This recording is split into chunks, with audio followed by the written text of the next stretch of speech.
নমস্কার, গীতাঞ্জলি পুটে চ্যানেলে আপনাদের সবাইকে স্বাগত।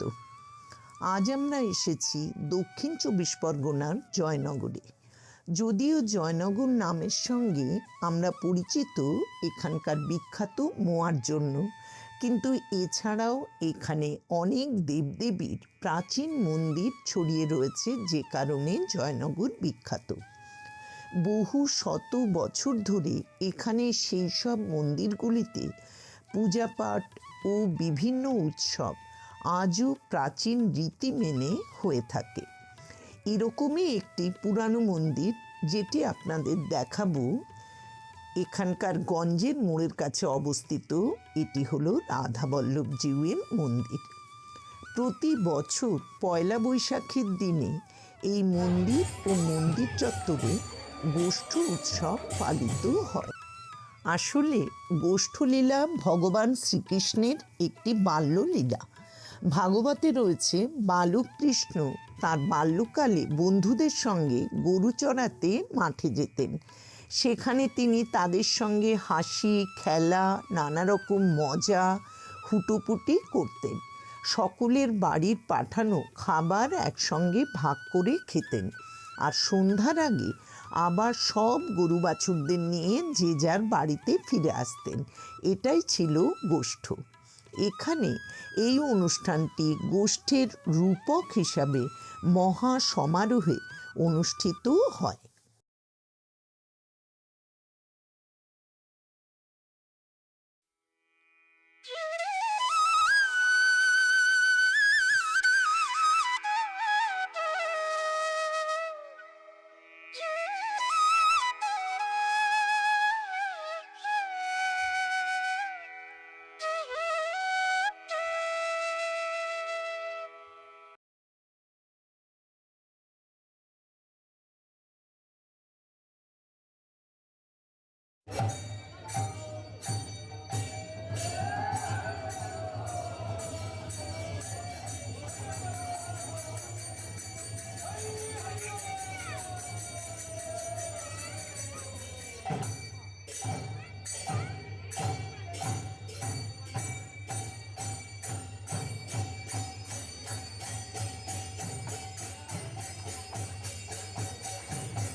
এই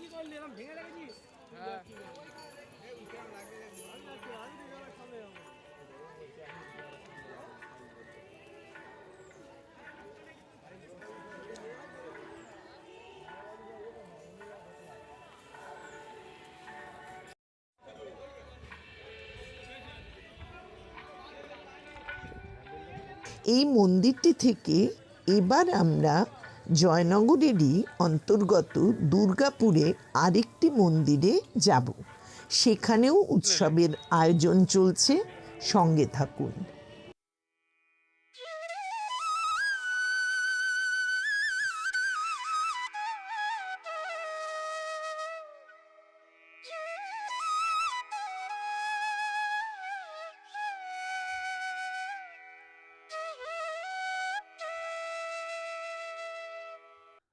আমরা এবার এসেছি জয়নগরেরই আরেকটি রাধাকৃষ্ণ মন্দিরে। এটি রাধাবল্লভজিউয়ের মন্দির থেকে হাঁটা পথে খুব বেশি হলে মিনিট 10।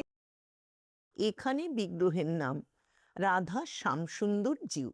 এই মন্দির ও মন্দিরের বিগ্রহ 300 বছরেরও বেশি পুরানো।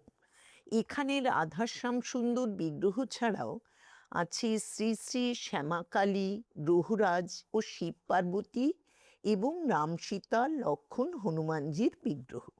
যদিও রাধা শ্যামসুন্দর ছাড়া অন্য বিগ্রহগুলি ও মন্দির দুটি অল্প কয়েক বছর হলো হয়েছে।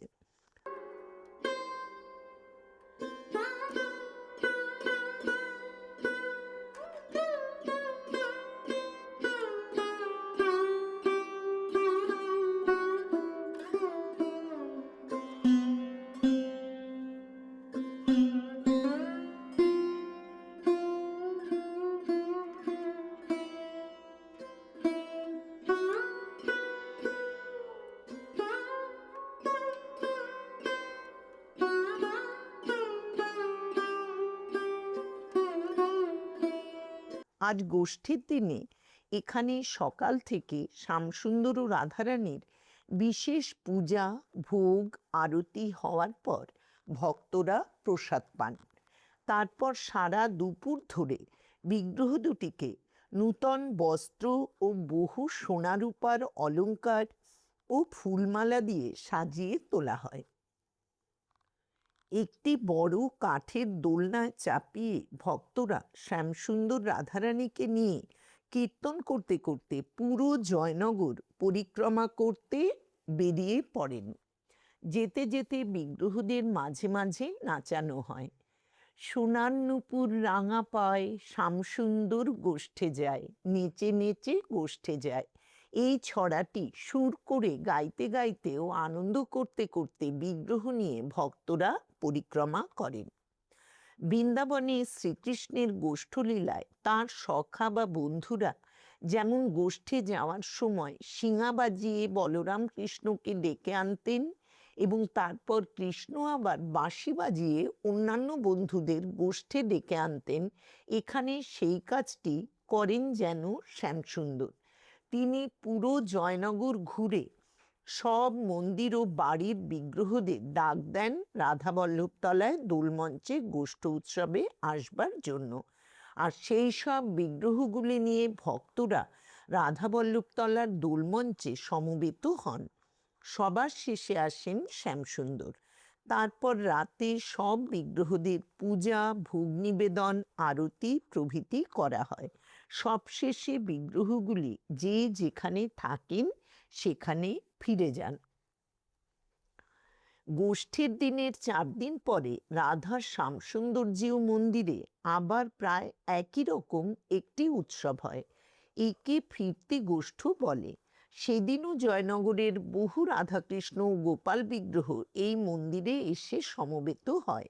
এখানে বিগ্রহগুলির পূজা, ভোগ নিবেদন ও আরতি প্রভৃতি হয়। রাধাশ্যাম বিগ্রহকে কোলে করে নাচানো হয়। ভক্তরা আনন্দে কীর্তন করেন। এই উপলক্ষে একটি মেলাও বসে। মনে করা হয় এই অনুষ্ঠানের মাধ্যমে শ্রীকৃষ্ণ গোষ্ঠ থেকে ফিরে আসেন, তাই একে ফিরতি গোষ্ঠ বলে।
শ্রী শ্রী রাধাকৃষ্ণ সকলের সর্বাঙ্গীন মঙ্গল করুন, এই প্রার্থনা করে আজকের ভিডিও এখানেই শেষ করছি।